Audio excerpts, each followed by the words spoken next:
वासराव, सकाळपासून मी प्राण कंठाशी आणून ह्या बावळटांना सांगतो, अरे वेडांनो माझा ऐका, त्या वाड्यामध्ये काहीतरी भयंकर प्रकार घडतो.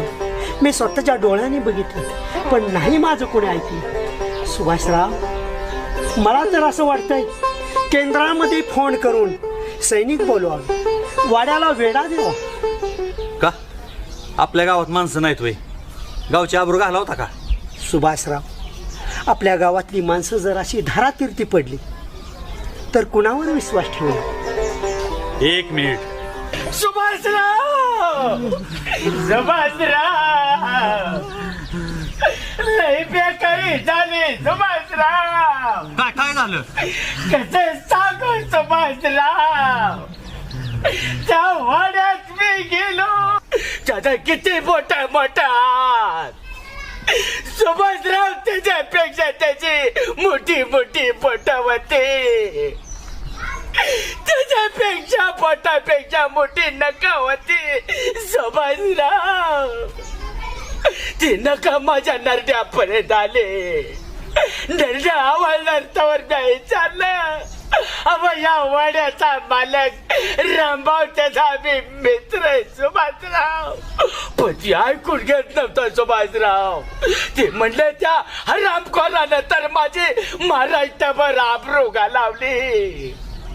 कशी इचरा सुभाषराव, कशी? मी म्हटलं कशी त्यांनी घालावली आबरू? तो तर या वाड्याचा मालक. तो म्हणला सगळ्या महाराष्ट्राला सांगतोय आच्याकडे बापाकडे 40 एकर जमीन इकली माझ्या आच्या माझ्याने, म्हणून ती चिडल्या ती सुभाषराव. काय म्हणजे मी 5 एकराचा डायलॉग मारतो, ही बातमी स्वर्गापर्यंत पोचली?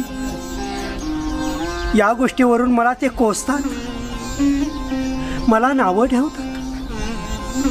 अरे बाळू, असा निरोप तुझ्या करवी त्यांनी माझ्यापर्यंत पाठवला. त्यांनी अक्षरशः मला असं चाललं आणि करा करा करा करा करा करा करा करा करा करा असं फिरवत होता सुभाषराव. ते काय नाही रामभाऊ, ह्या घडणाऱ्या गोष्टी खऱ्यात का खोट्या हे बघण्यासाठी आज एक रात्र आपण वाड्यामध्ये मुक्कामी जायचे. नको नको राव, नाही बाबा, आता आपण नाही येणार. गोंधळ घालू नका अजिबात.